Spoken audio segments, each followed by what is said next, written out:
It's back and bigger than ever. It's the unofficial 40 from Soonerscoop.com. Now, here's the entire Sooner Scoop crew. Carey, Josh, Eddie, and Bob.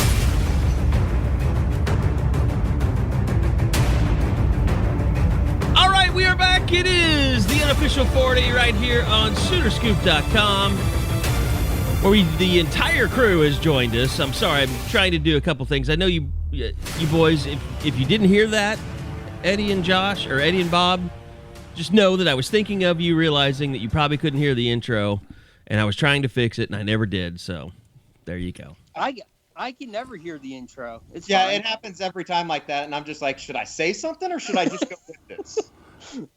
It's really funny because I've had to Skype it the last few weeks, and I was like, can the guys, do they have the same problems I have? Like, because, guys, I don't know about for you, but for me, when it's coming in and Carey is talking, it's like you can hear parts of him, and part of it's kind of staticky out. Like, yeah. Okay, I wasn't sure. I fucking hate COVID, all right? Just hate it.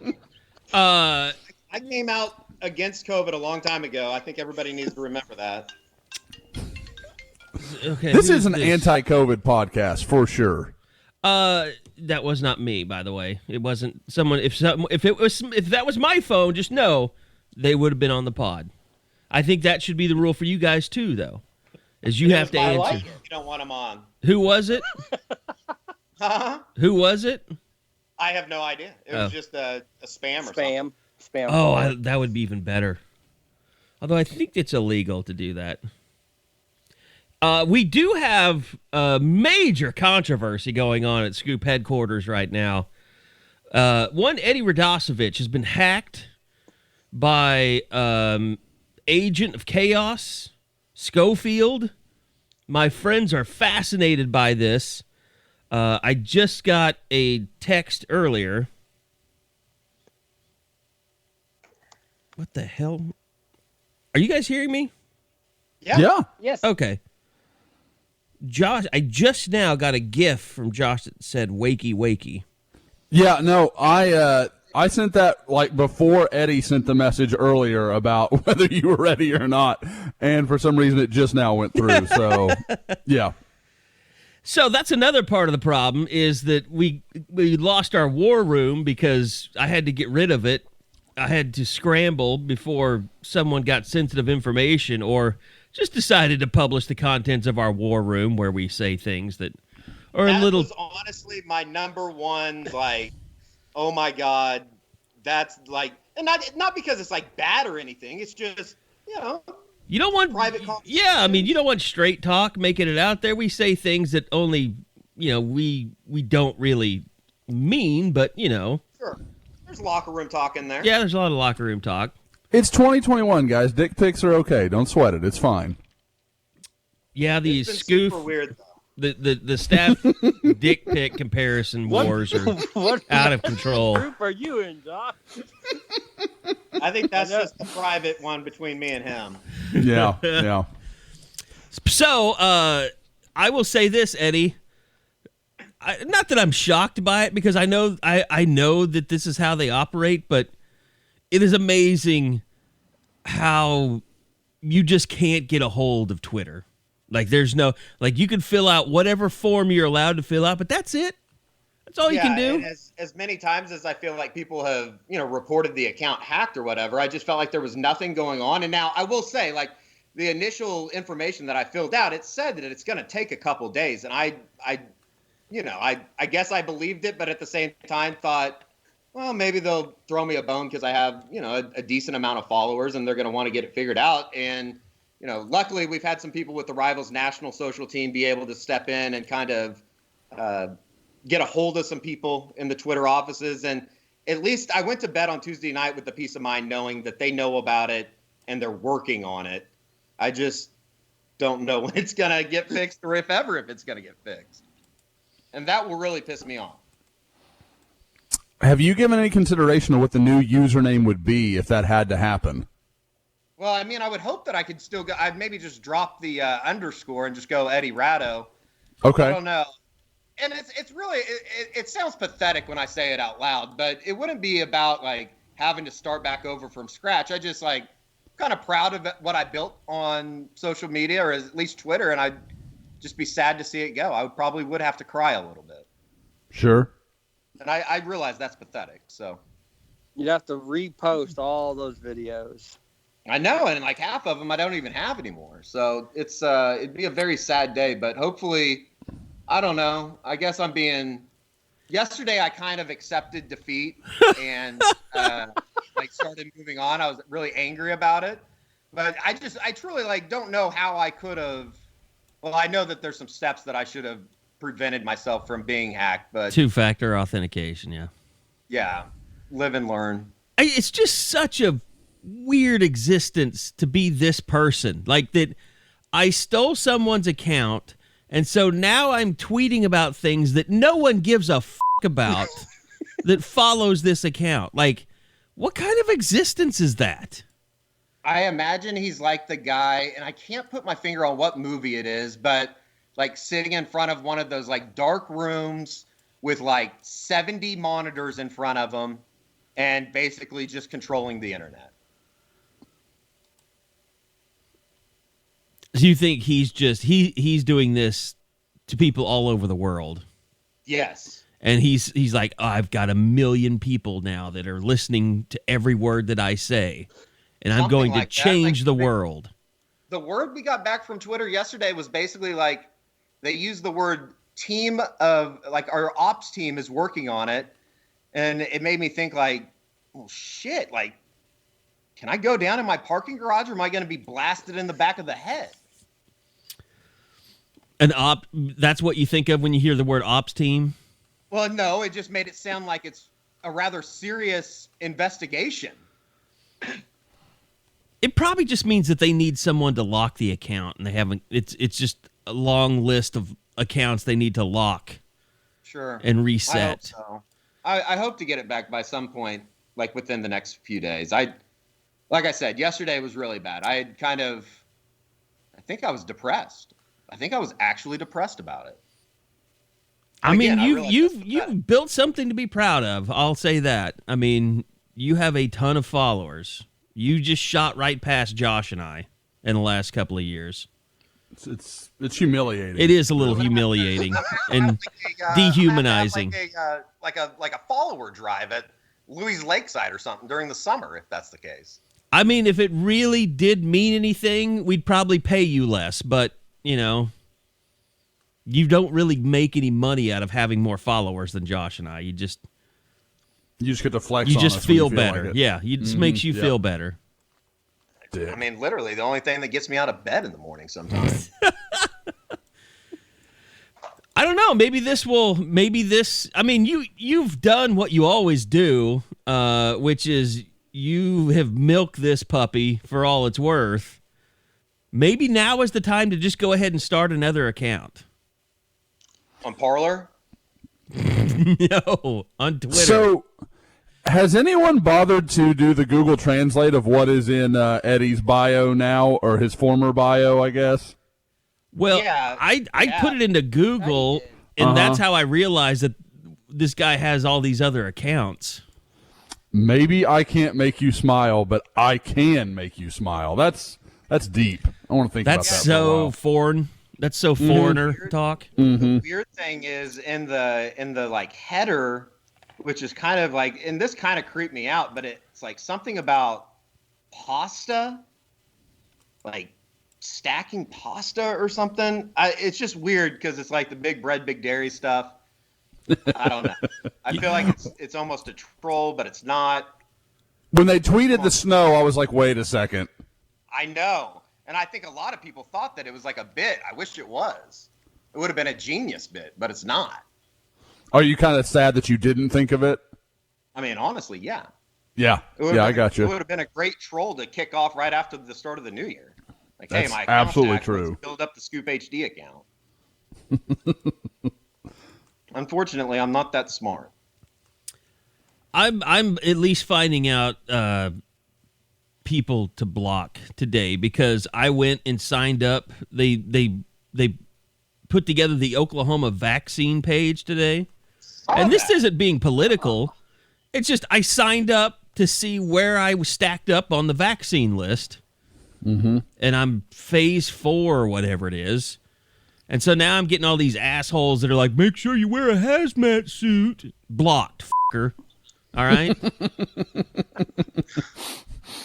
That was Bob Stute's statue that I blocked, by the way. Tiffany tried to get me on the list, and I was like, I don't know. I'm not there. It's not that I wouldn't get it. It's not that at all. It's just like I feel like there's people that need it more than I do. Yeah, right now, I don't want to jump the line. I mean, I'm not. Yeah. I'm gonna be like, I've got obesity. I really need it. No, I'm fine being stage 4 or whatever. Yeah. Yeah. Like I want my parents to get it because they're over 65. Exactly. But other than that, I don't care. Yep. So, you know what? Stop it with your stupid fucking, you better stay inside, liberal boy. People are so stupid. Get the vaccine, and then you can have the life that you want to get back to normal. Like, this should be real simple. But, Josh, they're just trying to control you with the vaccine. Yes. It's like, I posted this thing, like, someone on Facebook, it's like, It just completely shows you how stupid all these fucking people are. And I'm sorry to rant on this, but like, did you see the thing I posted about Lincoln Riley? Like that came straight from Facebook. Yes. He never gave that quote, and it was to me that he said it to, so I should fucking know. But he basically said, I don't know that if there's 4 teams in the country playing better than we are right now. And they twisted that quote into, I don't even know what it was. I'll read it to you. This is the quote. We played a full schedule, won our conference, and just hung 55 points on the SEC runner-ups. You can't tell me these guys didn't deserve a playoff spot over Ohio State. He never fucking said that. You idiots. Nothing even close to it. That was in the super secret second interview that he did. My God.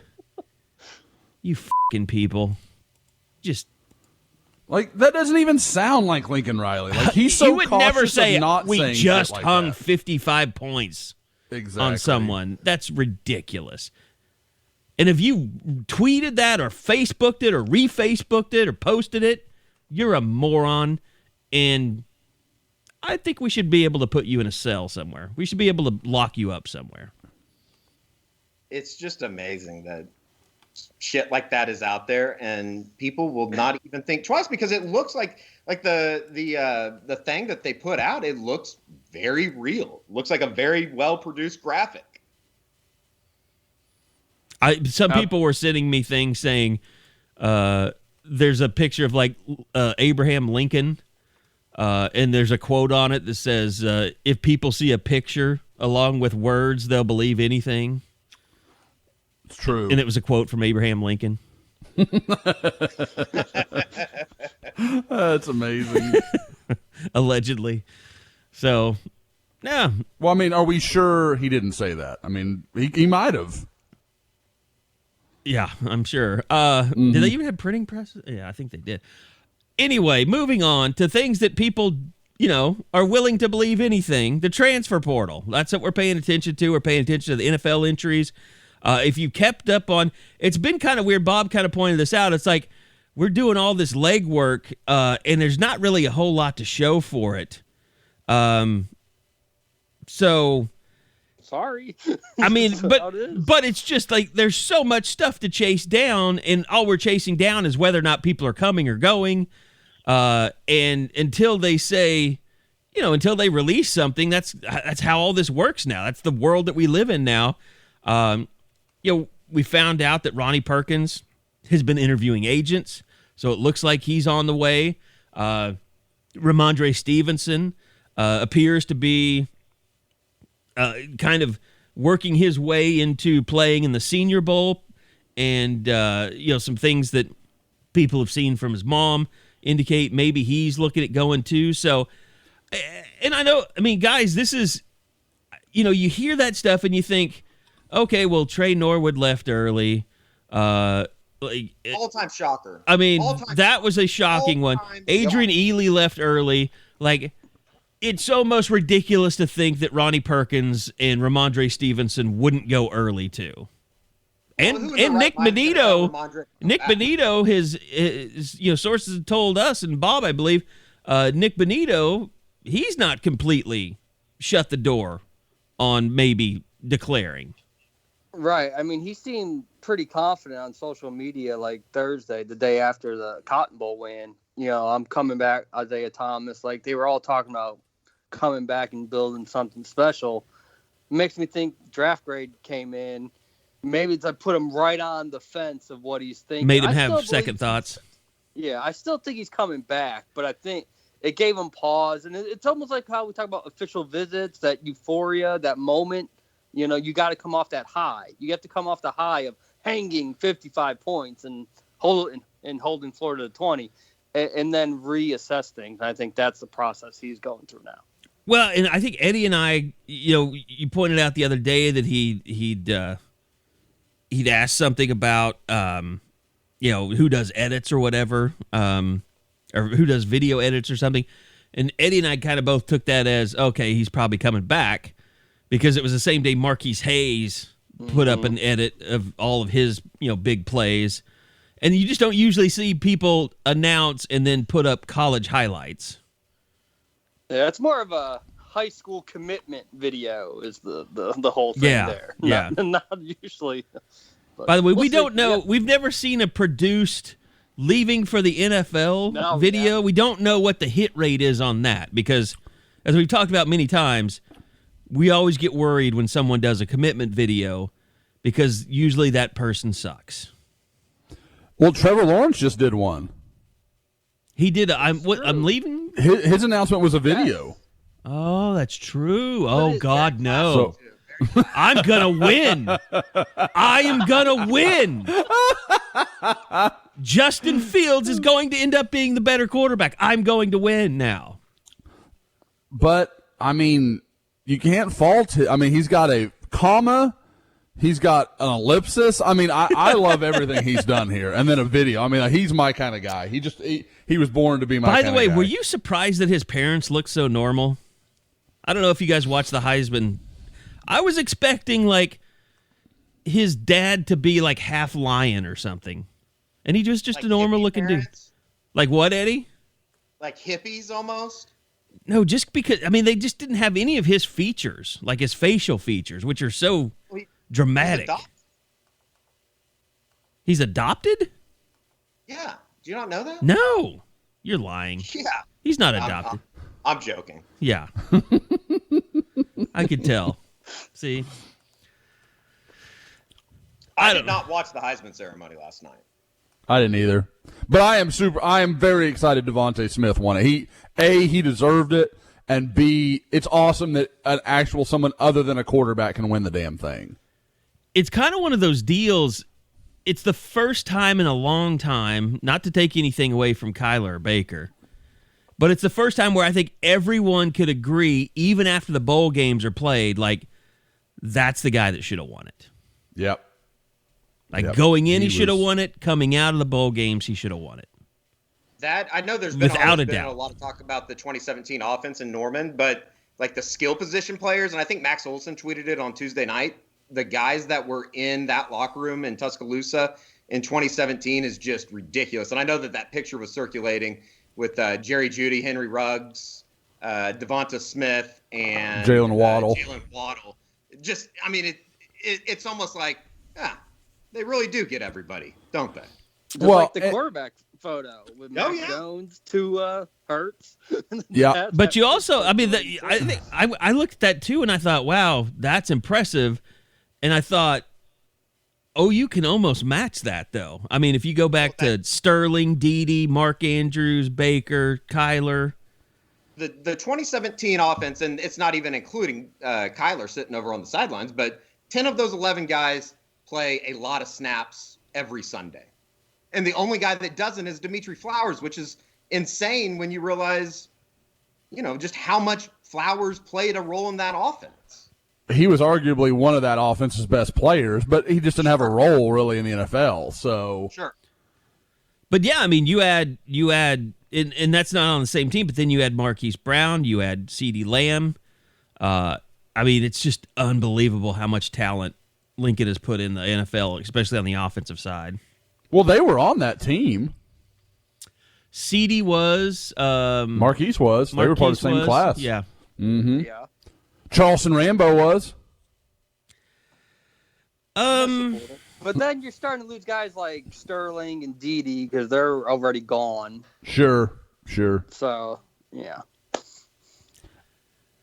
I mean, we all kind of included Rambo as the next in line with those guys, which is bizarre.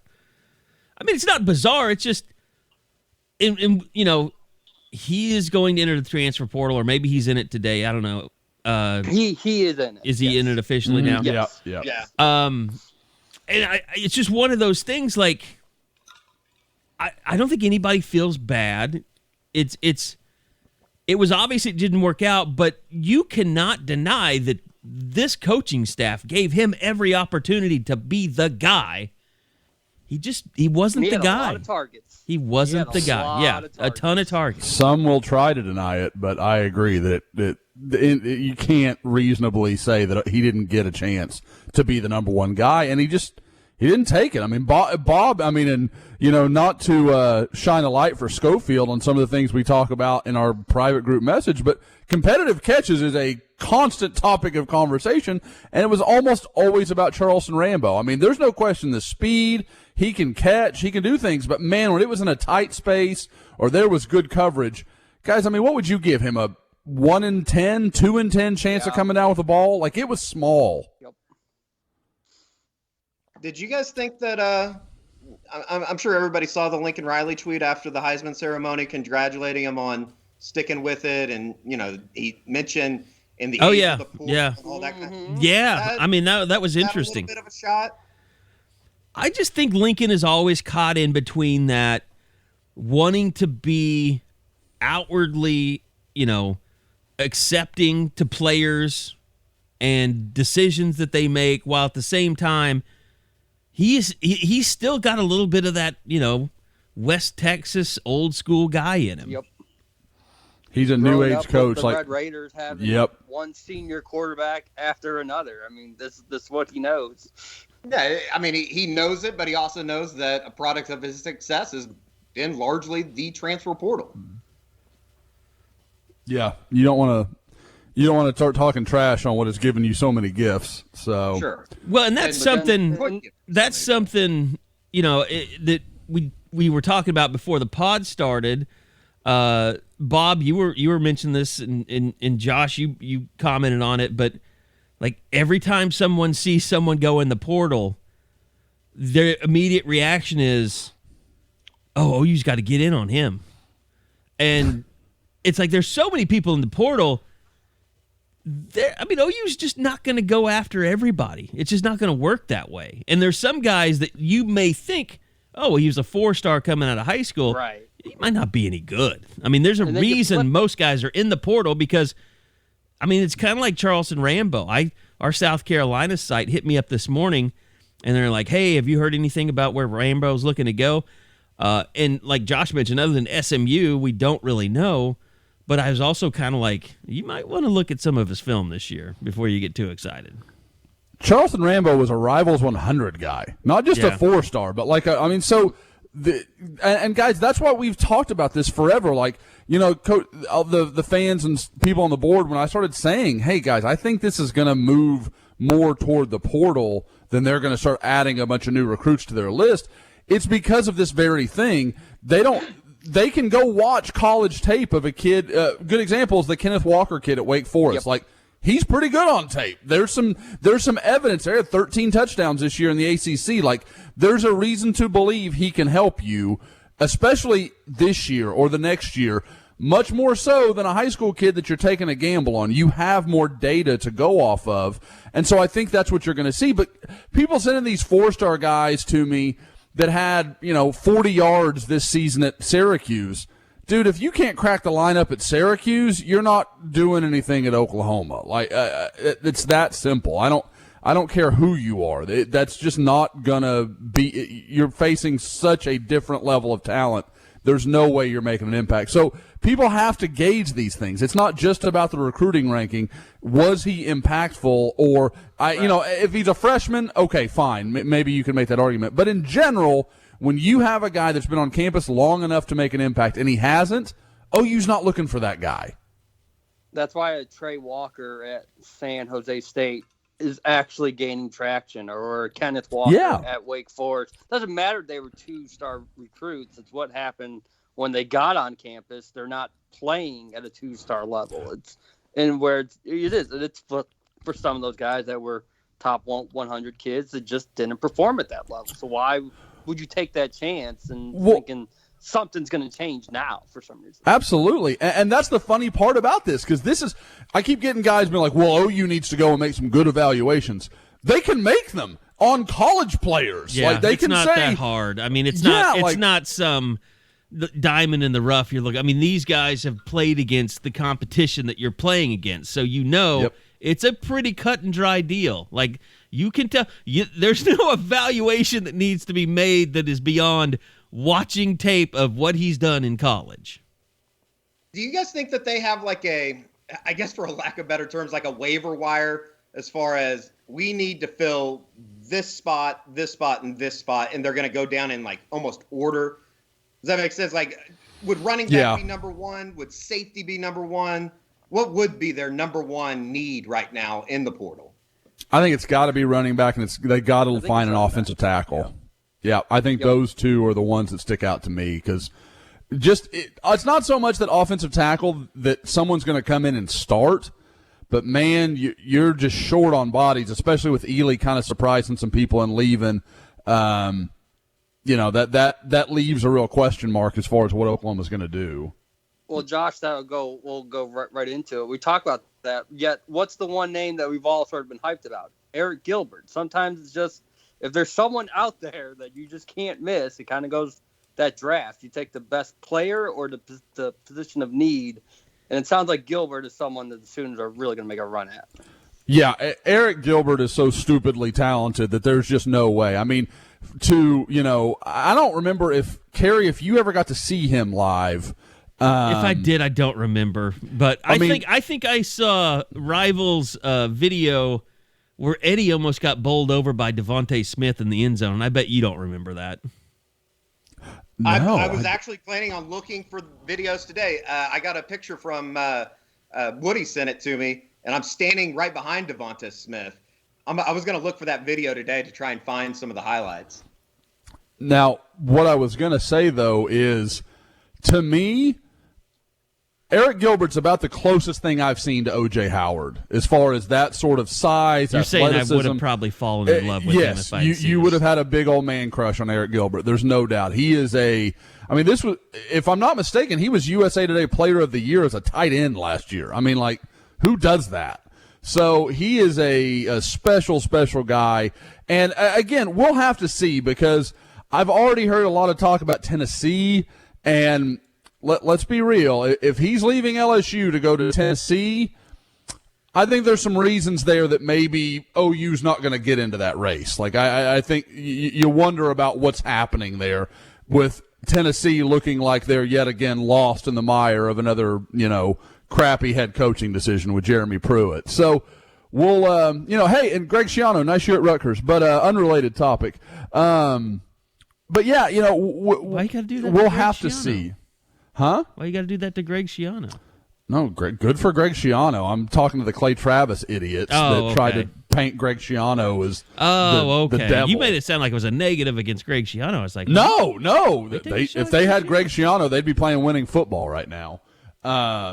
But instead, they're getting punched all over the SEC. So anyway, but yeah, that's what I'm talking about, though. If he's like, I sort of had first heard maybe he was homesick, maybe he wanted to get a little closer to home, and then, okay, he's going to Georgia. Okay, fine, whatever. But if it's Tennessee, well, there's two ways to look at that. Well, okay, maybe it's not the homesick thing, but at the same time, why would you choose Tennessee? Like that, the quarterback play has been awful for a decade. There's nothing to indicate that's going to change. It makes you wonder what the motivations are, and if the motivations are what everyone might assume them to be, OU's not in that race. So we'll have to see. There's a lot of things in play, but I can flat out tell you this is the first guy I know that Oklahoma was like, yep, we're involved. Like we're as soon as he hits the portal officially, Oklahoma was in and tracking down contact information, and they are working to get involved there. Do you think that there's a single running back out there? I'm sorry, ask that again, Bob. Oh, Gilbert created a new Twitter account as soon as he hit the portal. So that's to sort of watch what coaches start following him. Will be interesting. Go ahead. Interesting. Here's my question about running back. Is there anyone as good as TJ Pledger that they can bring in? It's a good one. It's a good question. It really is. I mean, you need a body. I mean, sure, that's basically it. But I'm just saying, is there really going to be a difference maker in the portal for OU?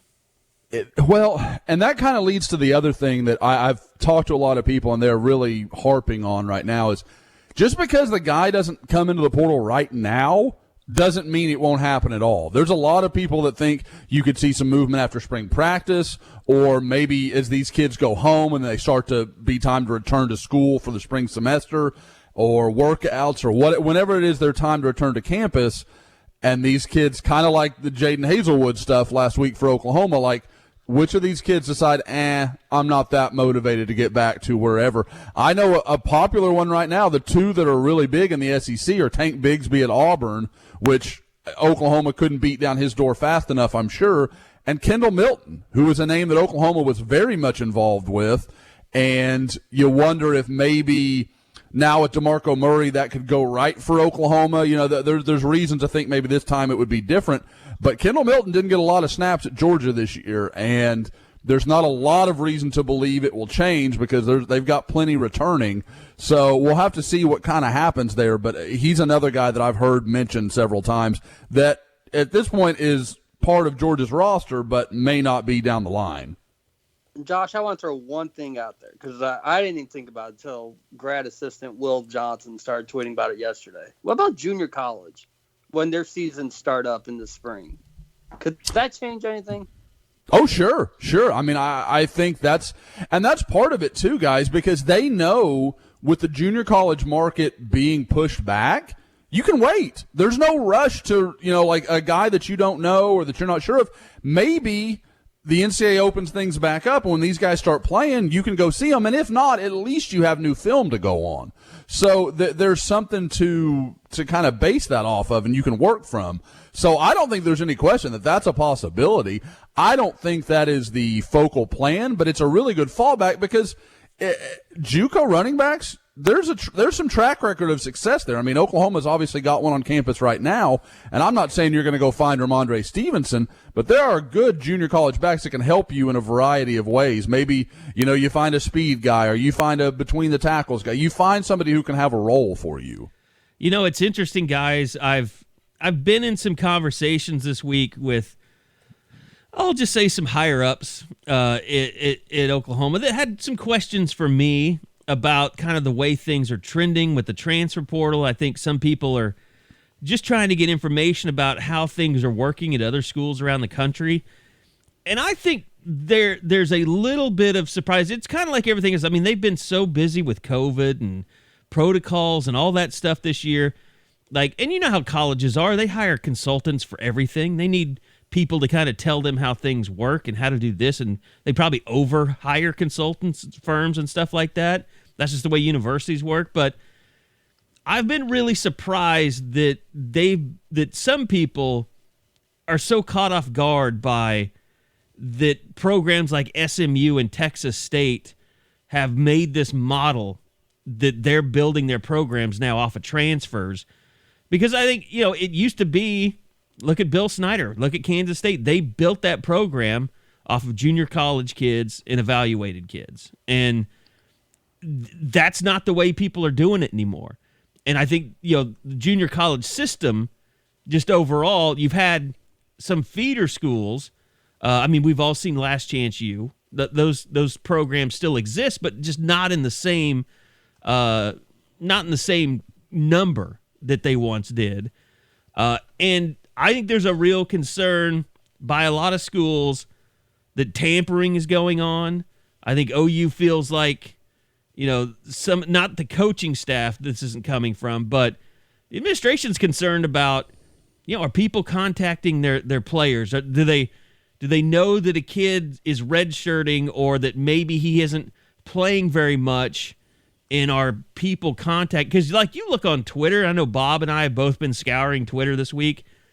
Like the one of the most important people in a program now they're usually termed, player personnel director. Like the guys at SMU and Texas State and all the other, and I know there's some in Florida we're starting to see pop up. Like, I think the next USF coach and the next Central Florida coach, like, they're going to be able to sign dudes out of high school that other people just miss on. But the teams in Florida that are going to become, kind of those group of 5 UCF types, it's going to be people that are building their teams based off of Florida kids that were at Georgia or LSU or other Florida schools like that could come back home. Like I think it's only a matter of time before they adopt this SMU Texas State model. Cincinnati's done some of that with some of their local guys. Same deal, recruiting Ohio, and they've done more. Just really trying to make Cincinnati prep recruiting a big deal, but they had some advantage there with Luke Fickell being the big name he was, and it worked out for them. But yeah, I mean, to some degree, they have worked out some transfers. It's a model that makes a lot of sense, and I think. But it's also kind of a model that's built on poaching a little bit too. Oh, 100%. No, there's no question that they have somebody that's just watching that all day, every day, waiting for for SMU's sake, a guy from Dallas, Texas, or the surrounding areas to pop up in the portal. But I think the problem there is when things get back to normal, if this becomes that prevalent, like you can't keep losing players that are getting recruited off of your team by by other schools, because eventually you're going to run into that scholarship limitation where you're going to have a year where you can only recruit 25 guys, and then your scholarship numbers might be like 78 or something and then fall to 72. I mean, if you keep losing guys like that. I mean, it's a small issue right now, but it could become really big in the future. And it could be one of those things that the bigger schools, the Power 5 schools, really start looking at and trying to eliminate almost, or limit at least. I don't know. I just thought that was kind of interesting how this is all going. I think everything that goes into the way that rosters are being formed right now, it's almost like nobody wants to step in the water the entire way, just because there's so much unknown right now about roster size and everything like that here over the next 2-3 years. And then you get into like the JUCO stuff, and I think we've talked about it before, as far as like, is the end of JUCO football coming in the near future to where kids are going to end up going to, say, a Division II school for a year, and then you put together good tape, and then you hit the portal and try to go D1? It's going to be really interesting to see how these kids go out, and then all the kids that are in the portal now that think that they're going to end up at a Division I school. I mean, I think everybody's kind of heard the cautionary tale of, like, there's just not going to be enough spots for the amount of guys that continue to enter the portal each day. Can you even take an SAT right now, or an ACT? I think you can. You'd have to be able to. Like how they're doing it. I don't know how. Yeah, but how are they? I mean, how would you do that if you can't? No. I mean, I get I don't know the answer. Because you can't. I mean, I guess schools are. Some schools are in session, so maybe you could. You just have to have smaller, smaller sessions where people are more spread out. But I wonder how much the SAT, ACT thing and just, meeting eligibility standards is going to become an issue over the next couple of years for people. The other side of that, Carey, is I know that some schools have dropped admission standards, and you don't have to take a standardized test to get in right now. Right. I think, that's everywhere right now. For the 2021 class, you don't have to have a qualifying score. There's just so much weird stuff when we start talking about this now. I mean, we're past football season. Now everything's kind of shedding a light on how weird all this stuff is right now. And we haven't even talked about numbers and where that's going to go and how long you're going to be able to carry extended rosters and things like that. Because that's just a mess. When getting you ready hear to happen. Riley talk, he feels pretty confident that by 2022 you've got to get it back to where it used to be. Whatever the heck you got to do to get there, that's what seems like the timeline. Yeah, man, that's just a lot to ask. I mean, I don't know why you couldn't fall off. You know, you're going to fall off 25 scholarships in 1 year. That's a lot to ask. I feel like, couldn't you do it like 5, 10, 5, or, some 12? I mean, cut it in half. That's fine. But to just, like, you're going to have some schools that, all seniors go ahead, for Bob. 2021 for the season coming up don't count. Yeah. So that helps a little bit, but yeah, it's drastic. It's gonna be crazy. But like I said, I don't know how you just get it back to normalize that quickly without a lot of schools having to do exactly what OU just did and take 16 guys. It makes you wonder, is Oklahoma, and I'm not trying to take up for Oklahoma here. We'll have to see if this is how it works out for them. But does it make you wonder if maybe next year some other schools are going to have to be in that 17, 18 to, maybe 20 range, and Oklahoma can go big and go long, or are they just going to find a workaround for it? By the way, guys, want to remind you, Eddie and myself, both big proponents of Dead Soxy, great sponsor of the pod. Go check them out at deadsoxy.com, DEADSOXY. No, for the Big 12 Championship, I wore some of my no-shows, and just fantastic socks. I think my favorite part about the socks and the no-shows is like when you wear tennis shoes, it's just so much easier to put your shoes on, Eddie. I mean, your feet just slide right into your tennis shoes. I'm ready to get back into the cutoff socks so I can go golfing here in the next couple weeks when it gets nicer out. Are we getting into the 60s anytime soon? January. What are you talking about? This is really the first cold spell we've hit, really. I mean, the tour begins tomorrow in Hawaii. Oh, you guys can't wear socks all around? Oh, can't relate. No, I've been shorts. That's shorts. why Josh is not. Shorts. That's why Josh is not a Dead Soxy. Well, you'd be wearing flip flops anyway. Spokesperson. Yeah. So true. I have some Dead Soxy though. I have bought them. I like them. I rock them whenever that special moment occurs where I do put on a shoe. That's when the wife makes you, probably. I'm guessing. No, she's pretty familiar with the flip-flops. That was part she signed up for. She made me cut all my hair off, but other than that, we're totally good. No, but I'm just saying there are times where she's probably just has to go like, Josh, you're going to have to put socks on today. We're going to do something that makes that necessary. I feel like maybe I have painted a bad picture of Tiffany at times. She's pretty chill about she stopped trying to dress me. That stopped a long time ago. I was like, I'm not your dad. I'm not going to wear what he wears. Don't do that. So, but other than that, totally good. No problem at all. I am currently signing up. Speaking of, we're actually going to cover some high school football at Soonerscoop.com this weekend. So taking care of those event orders right now. We've got some big plans in the works. Even Carey is getting involved. So yeah, placed an order for some new equipment that will be coming in. Very excited about it. By the way, go to deadsoxy.com, DEADSOXY.com. Get the boardroom, the no-show, which Eddie and I love. Also the alumni in your crimson and cream colorway. And just great socks. Great sponsor of the podcast. I have a question. Yes. I think it's time to talk about it. It's something that has been really eating at me over the last couple days. Okay. What the is Tre Norwood doing? Wow. I think you he's see just. It's that message board post, like where the Raiders are really intrigued by him, like they by some scrub writing a scouting report in his parents' basement. It was a weird one. I told you guys, Devontae Lampkin, Dominique Alexander.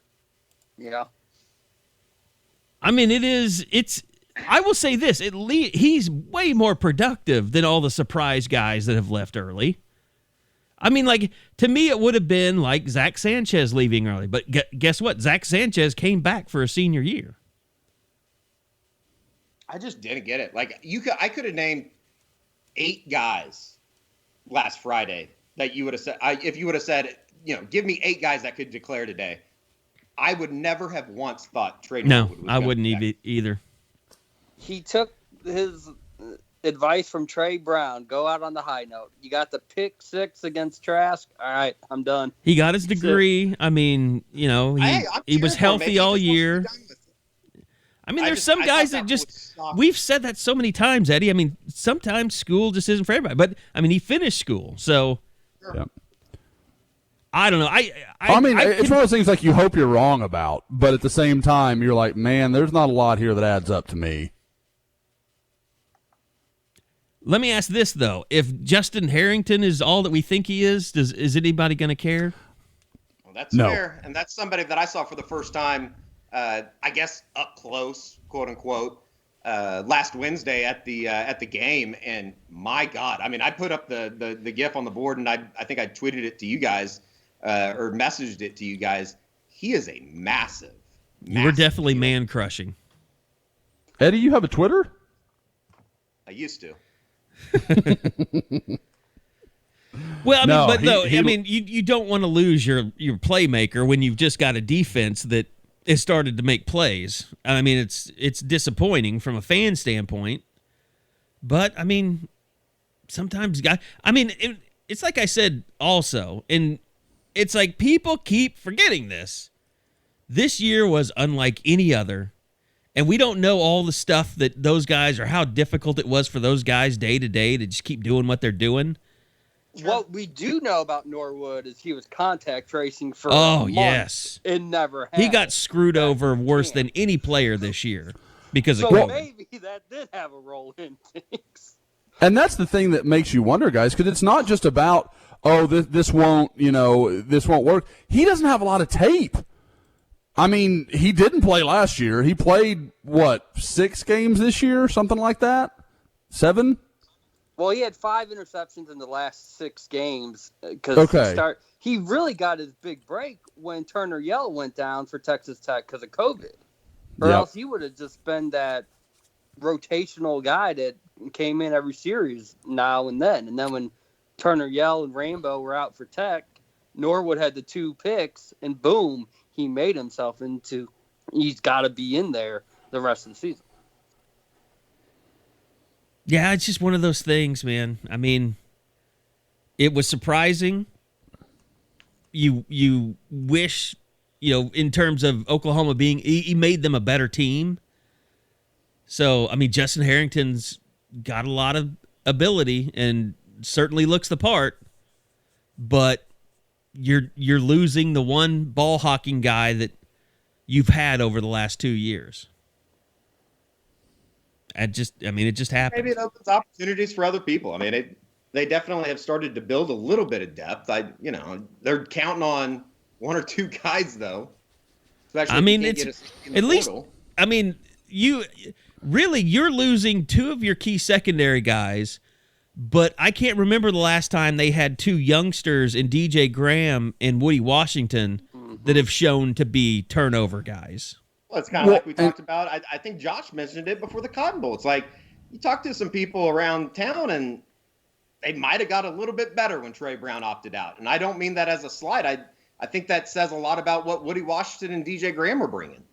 Yeah, I mean, guys, we've forgotten about Jaden Davis, who was kind of a breakout player as a freshman in 2019, and he's just gotten bypassed by the 2 young guys. Now, I almost wonder if Davis doesn't get a look at that nickel. That makes some sense to me, because I don't know that he's got the turn and run stuff that Graham and Washington have, but if you put him on like a slot guy or something like that, I could see him absolutely working in that role. Yeah, it's not a bad thought.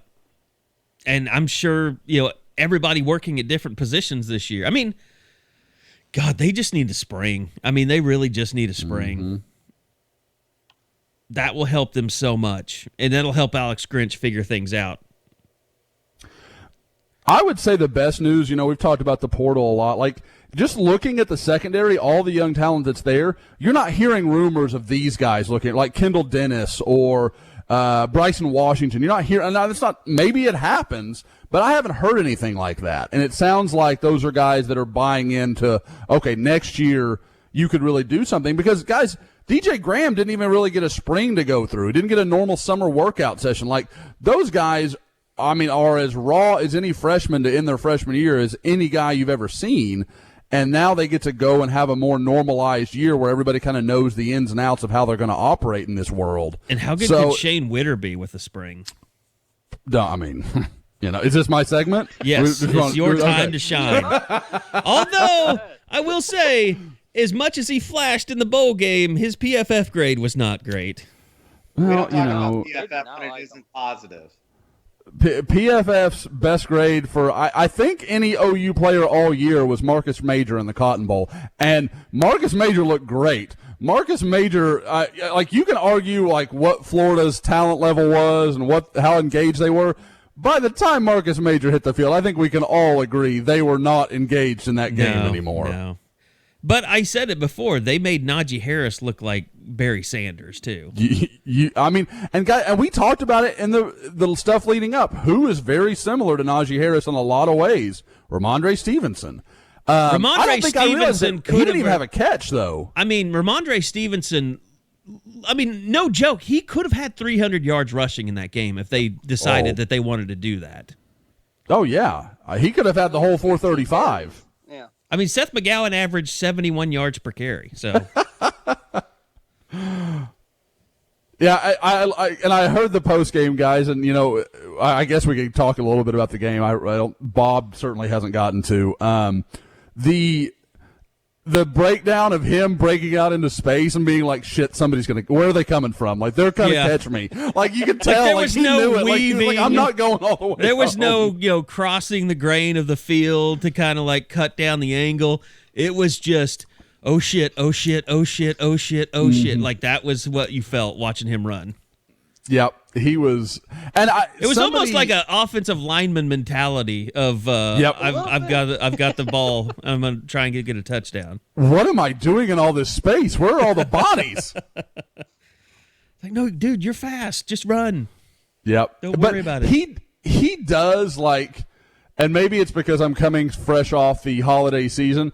But he looks like it reminds me of watching the Charlie Brown with the Thanksgiving where the chair opens up and is running around and chasing Snoopy. He doesn't look natural for a guy that's as big and as strong and as fast as he is. He looks awkward when he runs. It's not clean. When you watch some guys, you're like, wow, that looks really pretty. Marcus Major, when he gets in open space, you're like, yep, he can run, he can go. McGowan, it's he's all over the place. It's just just arms and legs in every direction. Yeah, I mean, I don't come out of that game going, wow, they've got the answer with Marcus Major. Although I was just happy to see that he played so well. And I mean, but that touchdown run he had at the end, that was so reminiscent. I said this on the pod. That was so reminiscent of that game against Texas, where Jordan Evans just tried to push a guy out of bounds. He just ran right past him. Mm-hmm. And that set off a fire. I mean, I can't imagine. I mean, it was happening in the postgame. By the way, PFF naming Dan Mullen their coach of the year, they deserved all the crap that they were getting for that. But yeah, I mean, did he fire Grantham 2 days later? Is that right? I don't remember them making. Did they that not move. fire anybody on defense? I thought that they had. I think there was I never clicked the link. I never cared enough to click the link. Yeah, they are going to replace some assistants, but they're going to keep Todd Grantham is the last I'd read. I'm looking at it right now. That is of January 1st is the story I'm reading. But remember the firestorm that set off after that play, how embarrassing it was? And, it was when Jordan Evans' dad called him to the house to go watch film and, all that. It was just so embarrassing. Florida's going to, I know they're making changes, but as long as Todd Grantham's there and as long as they continue to have problems tackling, like, that's going to be an issue all next year for them. Because that was embarrassing. Lincoln Riley should tweet Dan Mullen and just say, been there. A fun little note. One of the guys that Florida is expected to fire is Torian Gray, who was one of the big names that we won't name the site, very brainy group, that really pushed hard that had to be the guy. He was going to sort out everything, and now 2 years into his Florida career is fired because of their cornerback play, and is the coach of the man who threw the shoe against LSU. So no joy in a coach losing his job, but that's there are coaching rumors that you got to be real careful about. You know, Calvin Thibodeau is nearing his 2-year end of his run too, so that's going on. It's just amazing how the coaches with the loosest lips aren't very good coaches. Yes, and it's almost like that's the reason some like them, is because they'll talk to them. It's not almost the reason why they'll push for them to replace capable coaches. Yes. Another one that some, not they, we don't want to name names. Some were very excited about was, former Oklahoma DB coach, Kerry Cooks. There was a lot of enthusiasm for Kerry Cooks. Yeah. I remember that. So, again, take no joy in a guy losing his job. That sucks. Sorry, coach.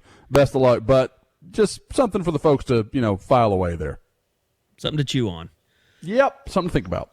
One thing Bob. Took from the game, they need help at receiver. I actually get why they want Trey Walker. You look at the last 2 games, it was Stevenson was the leading receiver against Iowa State, and McGowan was the leading receiver against Florida.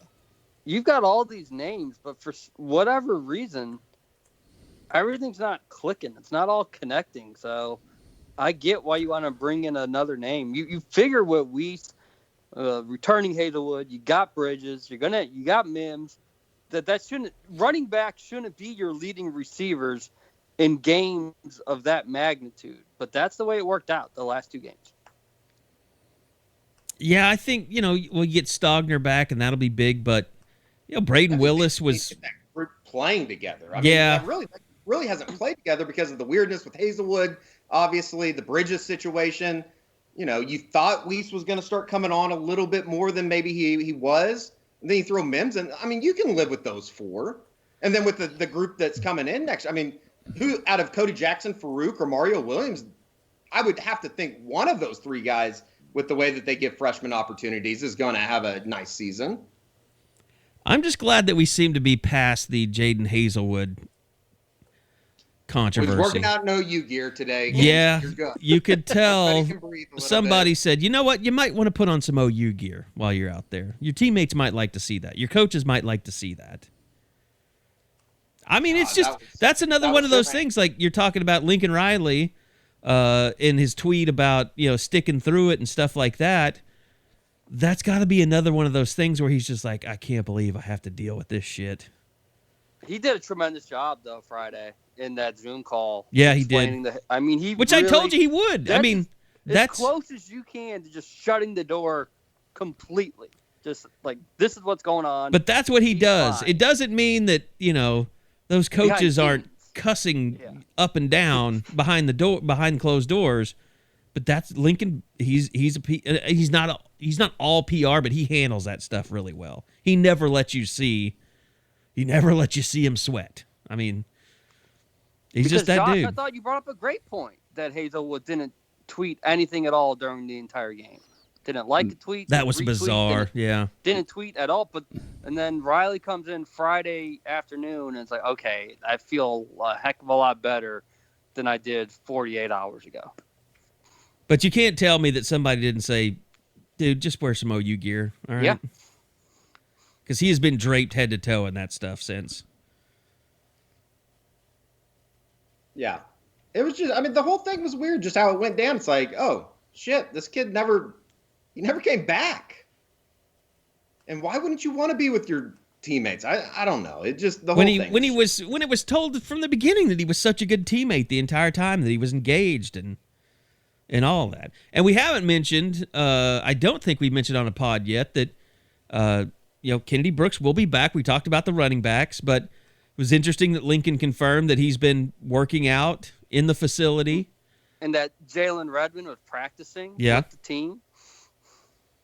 So obviously he's finally rehabbed that shoulder and is able to actually get out, which he never practiced before he opted out. That was the whole deal. Is like, and it was on him. It was his fault because I know how that goes. I was playing JUCO baseball. I had rotator cuff surgery, had to do it all on my own. That shit is hard. And to do that every day when you're not with your team and you're not practicing, that's one of the most difficult things to do, and he didn't do it. 2 months, he didn't rehab. So when they finally came back, he couldn't practice because he hadn't rehabbed the shoulder yet. So now it seems like he's done that, and if he can just keep practicing, it'll be the first time that he's been able to just practice in 2 years. If and when they start spring football. See that Christmas photo? Is he done as a defensive tackle? Is that something that just can't happen now? Based on his body type. I can't say that off of one photo. I mean, I doubt he's as thin as he looked in that photo. Because he's just a big dude. You tell him last year he just didn't want to play that role, and they had to just keep convincing him. I mean, maybe that was part of it. Like, I'll opt back in I don't want to play that position. It's not where I feel healthy at. I think Isaiah Thomas could be a really good kind of role model for him. And they're roommates, too, so that had to help, seeing what Isaiah's done throughout this season. And having Isaiah and Perkins Winfrey back, I mean, that's huge for the entire deal. I mean, that's his – I know it looks like Ronnie Perkins is headed to the NFL, but you get Redmond back. I think you'll get Benito back. I don't see him going. Same. I think if you would have given them the option, number one on that list would have been, like, if you asked Alex Grinch, who do you want to come back? Who's your number one guy? Perkins Winfrey would have to be 1A, 1B, 1C. Yep. Yeah. Winfrey's a huge win. And we were talking about that too. Like, all these guys are Clemson. They're losing all these defensive tackles. And I mean, a lot of those guys are juniors. Like, OU just doesn't need upperclassmen defensive linemen right now. That's the one position. Like, you would think after all these years of battling to find DTs, like, that's one position Corey Roberson's been good. I think Jordan Kelly will get only better, but Joshua Ellison's played well. The one thing we don't know is if LeBron Stokes will come back. And you know what my first thought is to that? Where would he go? Yeah, I know. Like, he could portal. Like, for the first time in a long time, and you're right, though, Carey. It's like, I thought between Joshua Ellison and Corey Roberson, I thought both of those guys had really nice, quiet years. And you could probably even lump Jordan Kelly in that group. Yep. Kelly had some moments. And Stokes was never healthy. I mean, that's the thing. Right. Stokes going to get helped by COVID because he's going to get that year back, basically.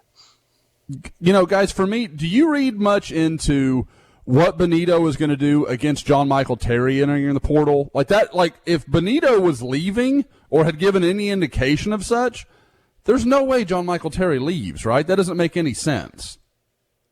Yeah, you're right. Yeah, I mean... And I'll say this for John Michael Terry, it seems like he's got a pretty good head on his shoulders because he's looking at like ECU and Louisville. Like he doesn't have like... He's not trying to go to LSU or something. I mean, yeah. Like I think wants to go play, man. I think TJ Pledger still kind of feels like. I noticed he followed a bunch of USC coaches. Robert Barnes has followed a bunch of Missouri coaches. Like, guys, let's be realistic about who you are. What was weird about Barnes when Barnes announced, Missouri fans flooded him first. So I don't know if he got spurred. Do you think? By that, but. I wonder if EJ retweeted him or something.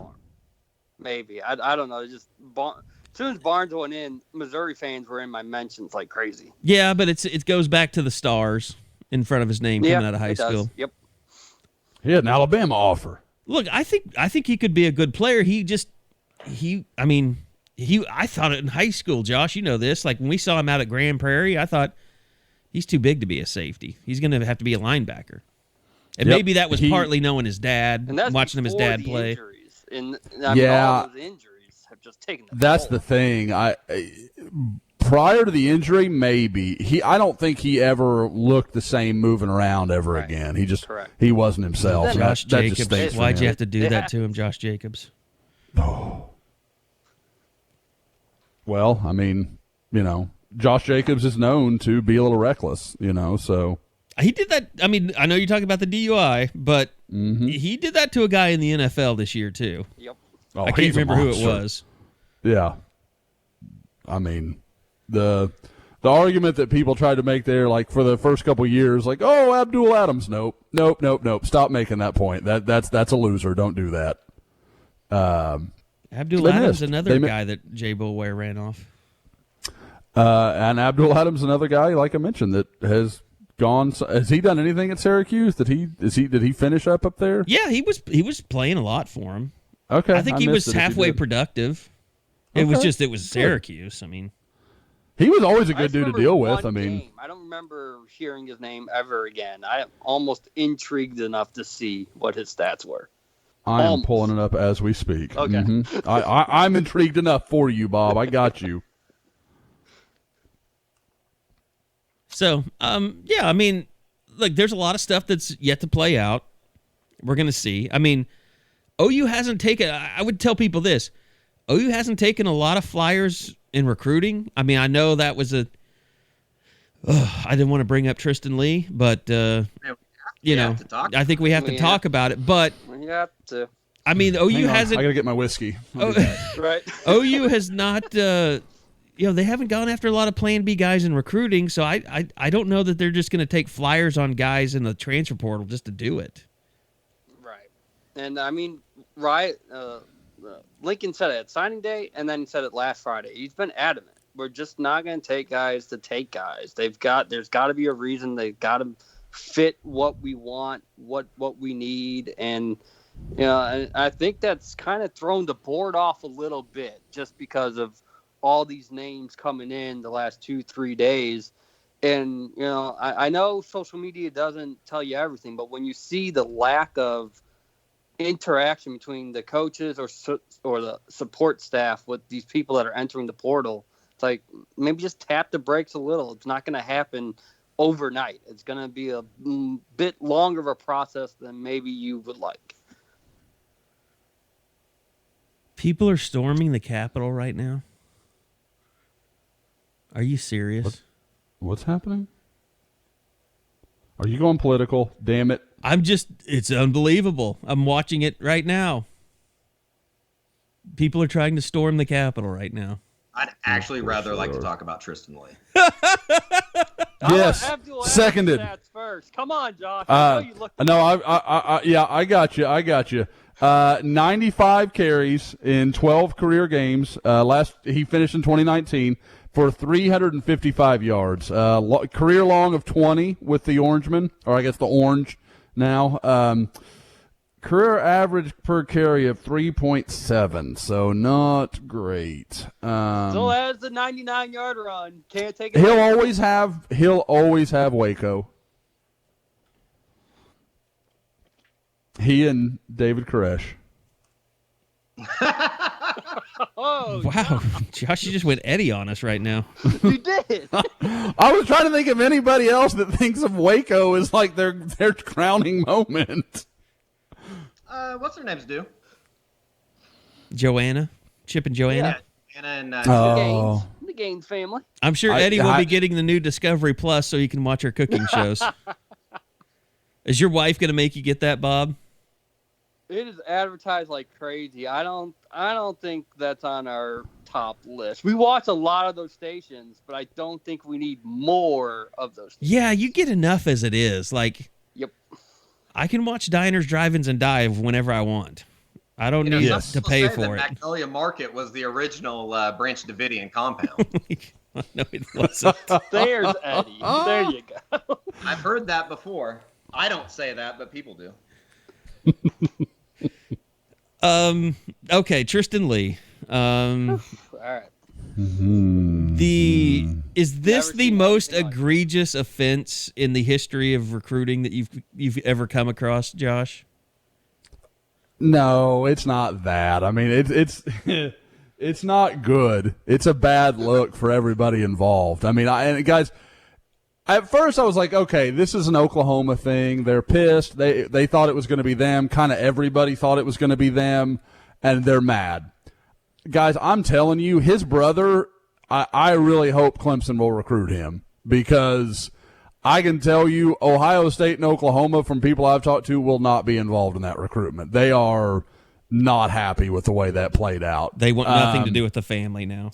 Yeah, I don't expect that door to reopen anytime soon. And it was just, again, like, people are like, well, you know, OU's had guy. Nick Bonito is a guy that signed early, quietly, and then committed at the Under Armour game in his case.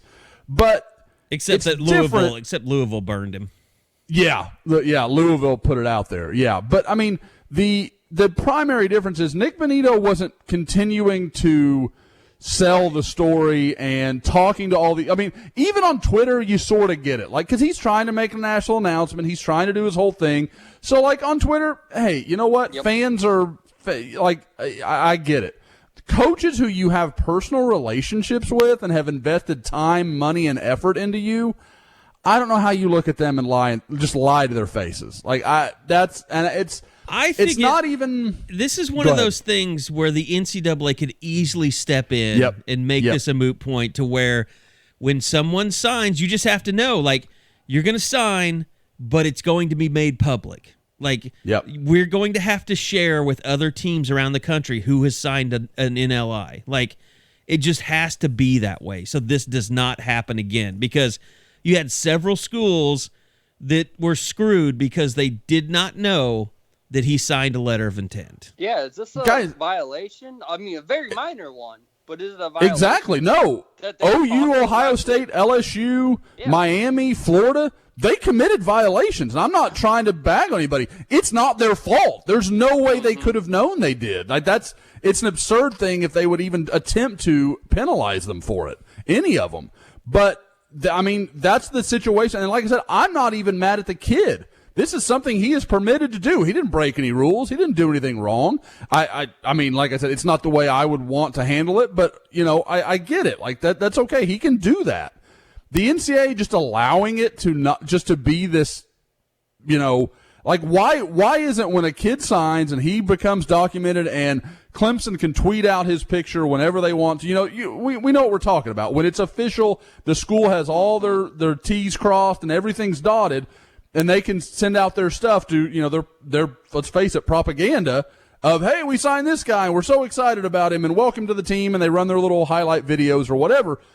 At that point, there should be an NCAA database where the schools can know. And then at that point, the schools have the choice. And you know, if maybe they choose to go the classy route and they don't out anybody, like everybody but Louisville in the Nick Bonito situation, or they go the other way and say, you know what? But that's something the kids, it's not their fault because it's possible, but they don't understand what they're doing. Because let's say OU knew Tristan Leigh had signed on December 14th. Maybe they go offer a different guy. They say, you know what, there's still this guy, and we want to offer him. We want to go that route. Well, then that kid, you know, he could have had an option he didn't know was available to him, and maybe he loved Oklahoma. You know, whatever the case may be, there's 100 scenarios you could play out to make it as, you know, violin background music as possible. But at the same time, it's something that hamstrings the school, and for no good reason other than the kid wants to have his ceremony or his moment in the sun. Man, you got to make choices sometimes. You're an adult. Do you want to have your moment more and then wait and sign until February, or do you want to do it in December and be done with it, and, you know, you can have a signing day at school or something? It's your choice, but you have to make some choices. And I don't think it's the NCAA being negligent. I think it's something they never thought about, and it's something they need to be aware of. Yeah, I mean, you learn about all this. Sorry. Go ahead, Bob. I'll just shut up. Do you think they would have went after that kid that signed with Pittsburgh?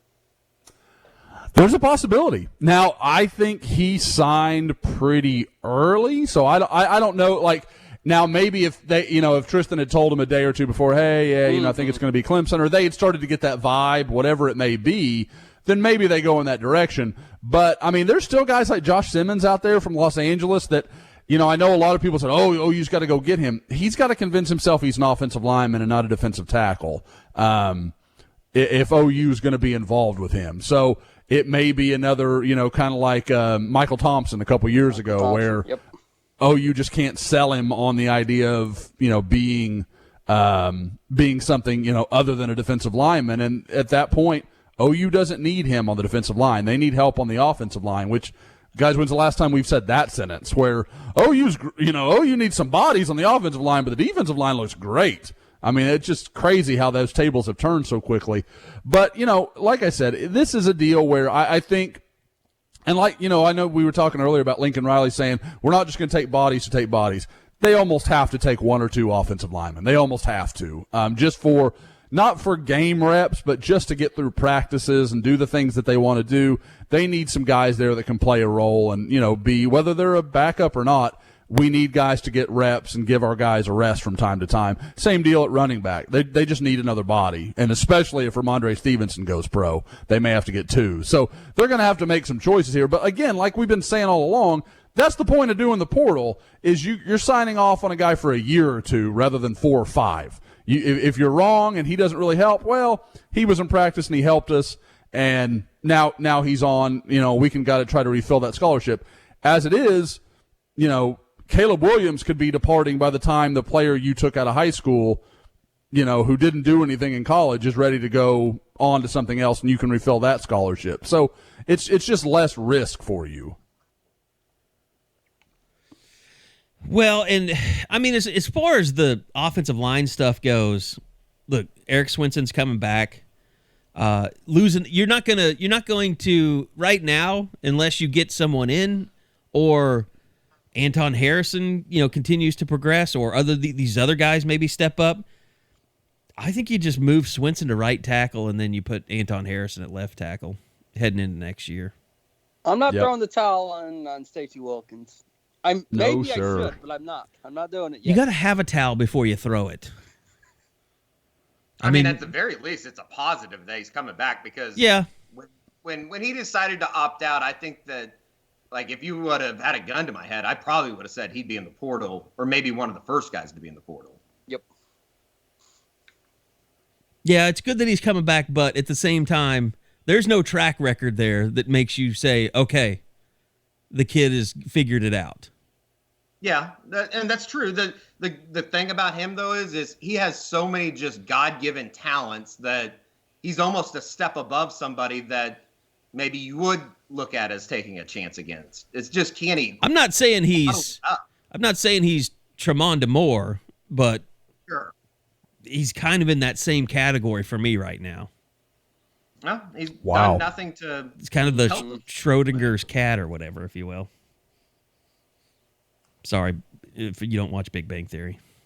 Yeah, I bet I'm the only one that gets this reference. I got it. But that's just because I'm highly educated and have a big science background.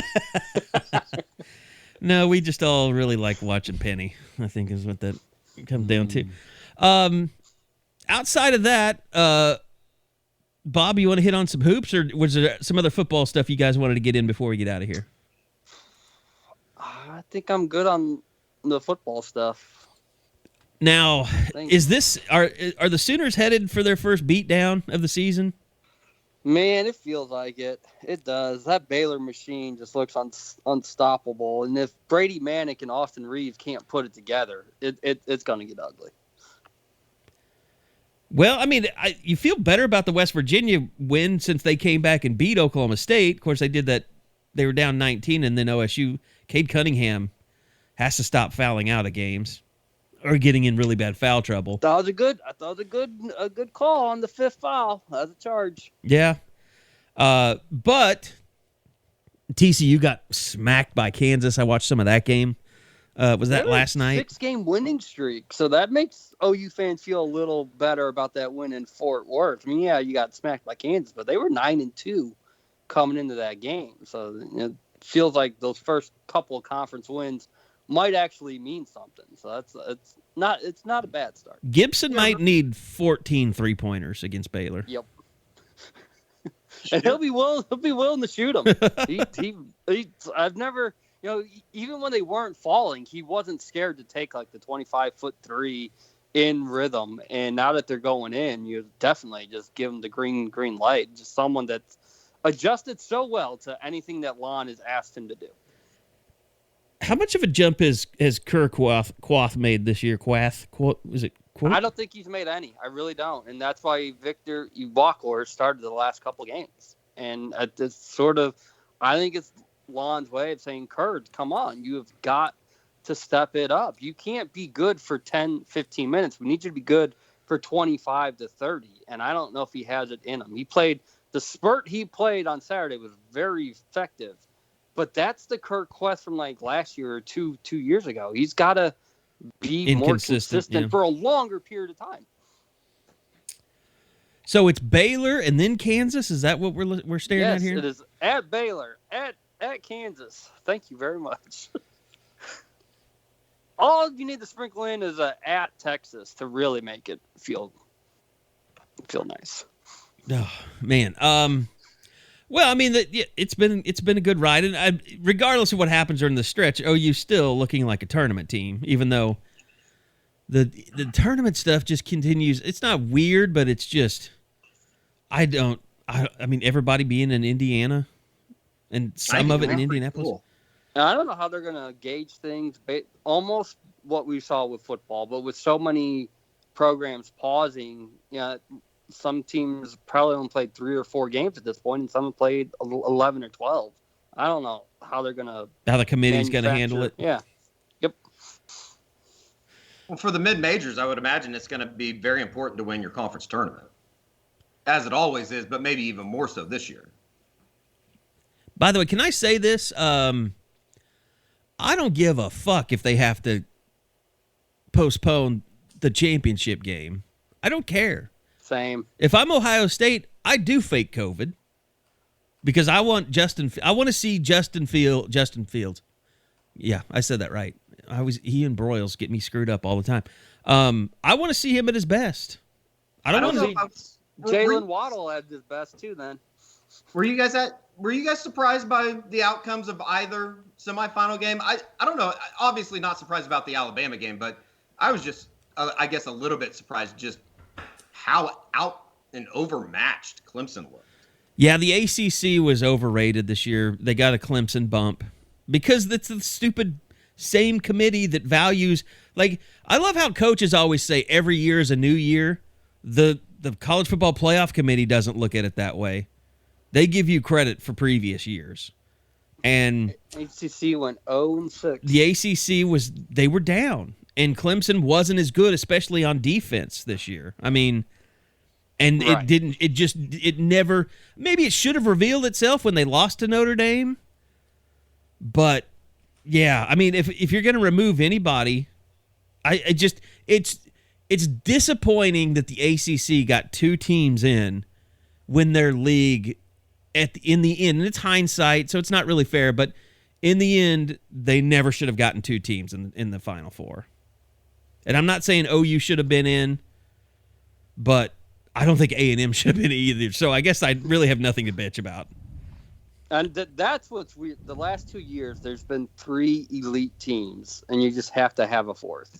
I do think OU would have been the 4th best team, though.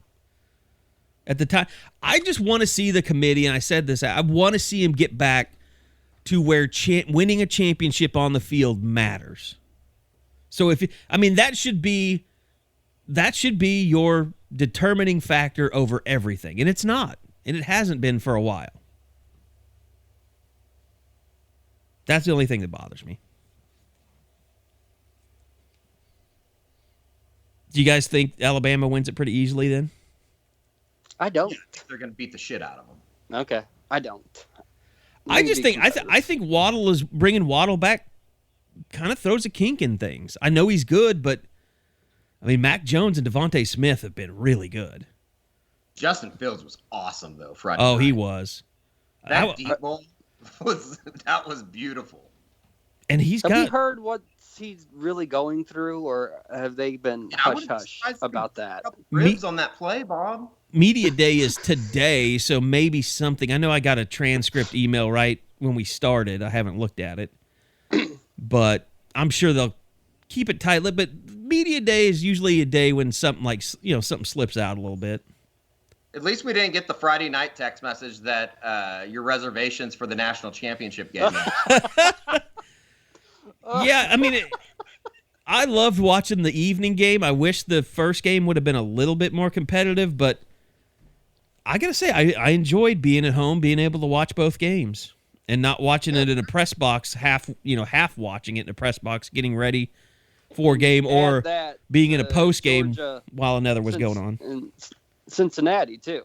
That was nice, too. Yeah. To watch that game. That was a great final weekend of college football. I really enjoyed it.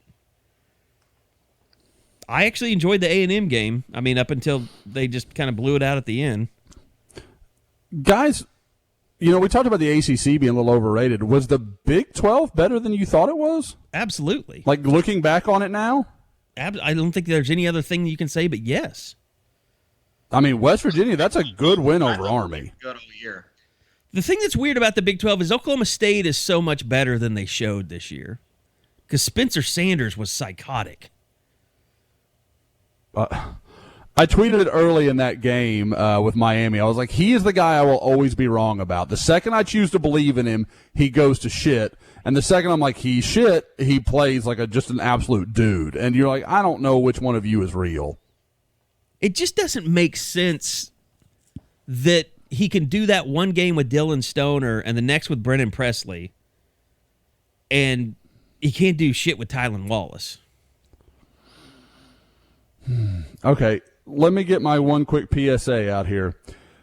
Brennan Presley was not recruited over Brian Darby or anybody else. Marvin Mims and Brennan Presley are the same type of player. If you'd rather have Brennan Presley, fine. I would disagree.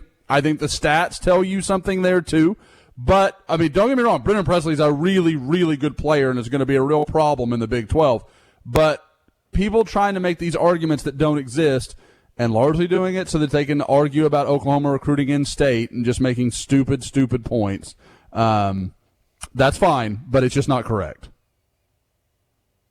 Josh is just taking shots at everybody today. Because, guys, it's this recruiting crap, and you get anybody that wants to can just walk into the recruiting world and say stupid things.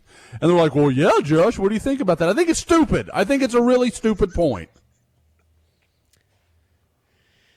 Yeah. So do you think you should start recruiting Oklahoma or not?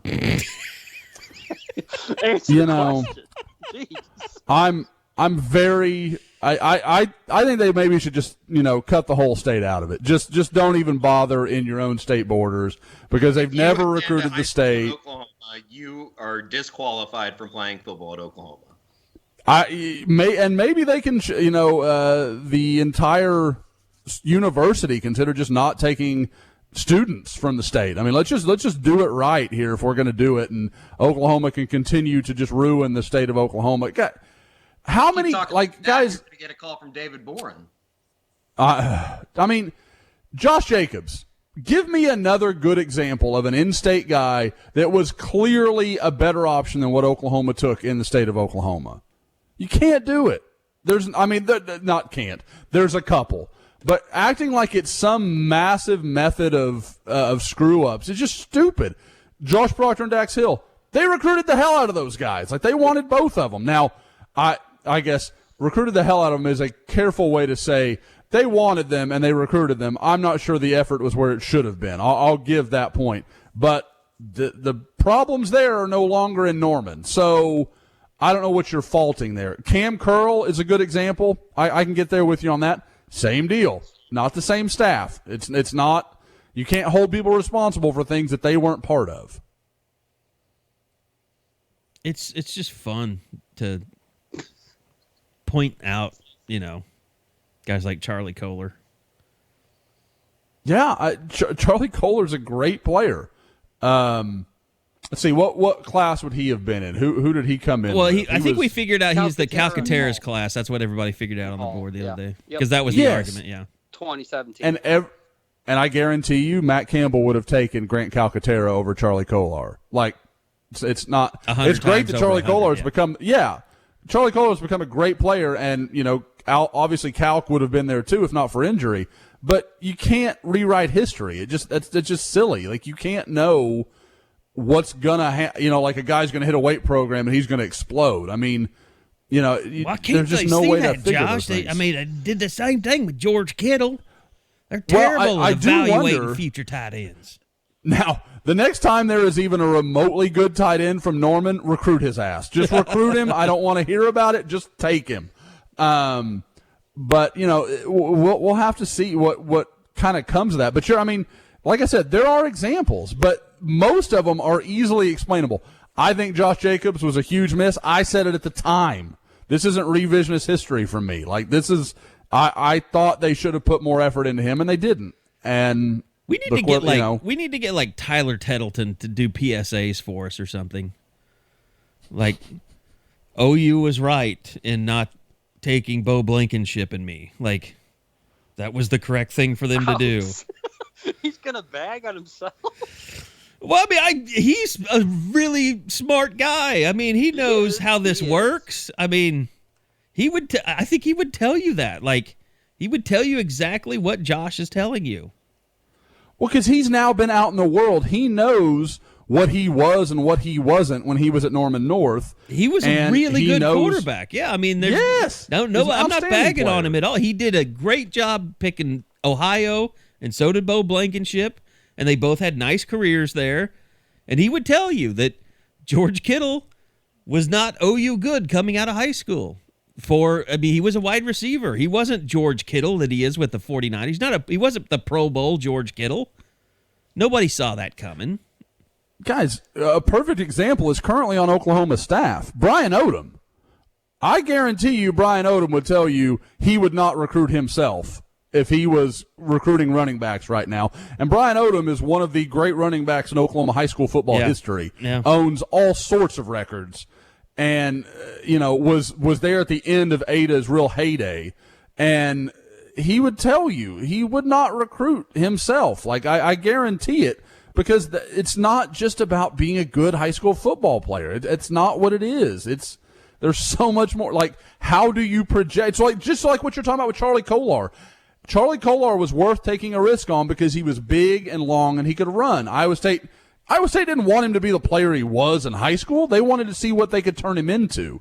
He was a complete projection take, and it worked out well for them. At the same time, Oklahoma doesn't live in that world. If OU fans saw OU taking a bunch of projects, they'd be furious. Yeah. It's the same guys that are saying, oh, they should recruit Oklahoma more. Yeah, well, that guy's not going to be ready for 3 years. You cool with waiting on him? Hell no. Okay.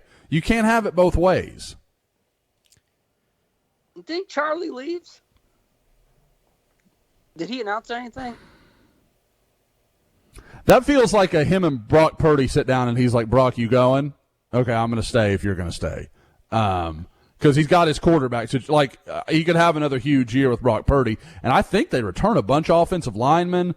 The Hutchinson kid should be back. Coming back. He did. Did he? Okay. Yeah. Okay. Well, then it would make some sense for him to come back because, he ain't going to be tight end one in this group. But,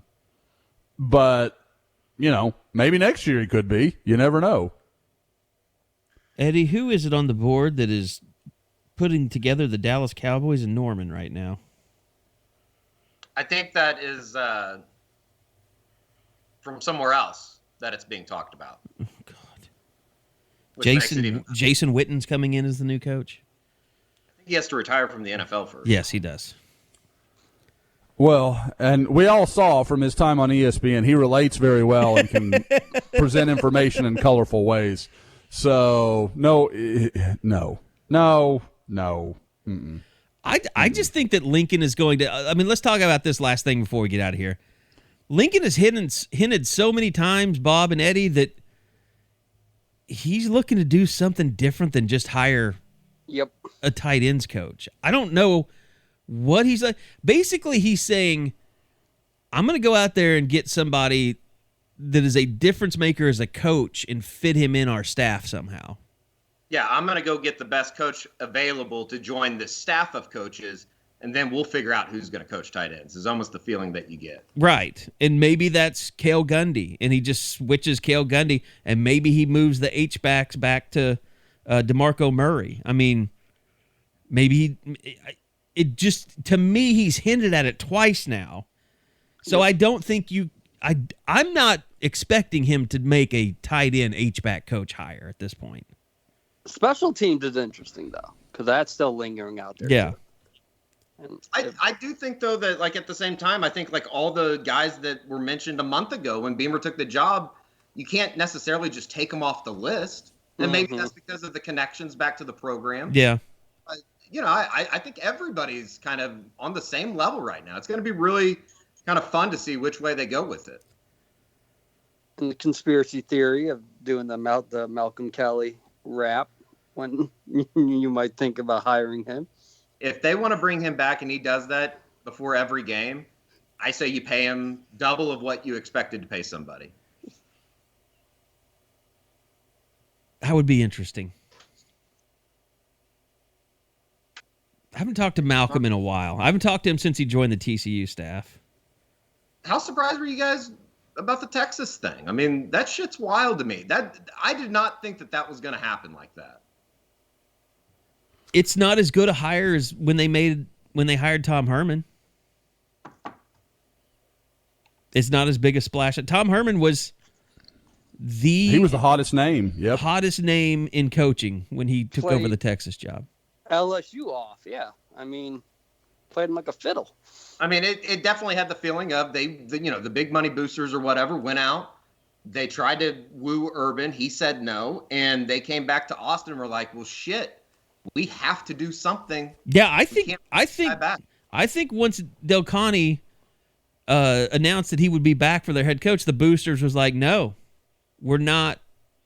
We will pay the buyout, but we want a different coach. We do not want Tom Herman back. I mean, I think Tom Herman lost his job, got his job back, and then lost it again. You just can't trust the CDC. Oh, it's not the CDC. It's the money. It's the money boys. They're at least smarter than the Auburn money people. I was surprised that, I don't know. I've been surprised that Chris Del Conte hasn't been able to. I guess what I'm trying to say is, like, his tenure as athletic director has not gone as maybe I thought it was going to go. I thought he was a great hire. Mm-hmm. And, talking to some people from behind the scenes in Fort Worth, it sounds like people liked him. He did a lot, but he also rubs a lot of people the wrong way, I think. Now that can be dangerous when you're in Austin. In Fort Worth, you can survive. Austin, that's going to be a problem. Yeah, it's not like being an AD at Baylor or Oklahoma or Oklahoma State. Like, I would say Auburn's probably the only thing that compares, and probably, I mean, Alabama, I don't think they have those kind of problems. It's just so, the money people are so fractured, and there's so many of them, and they're all coming from different directions. Like, everywhere else seems like they kind of don't have that controlling problem from their boosters and their donors. But they do at Auburn, they do at Texas. Maybe they do at other schools in the SEC, I don't know.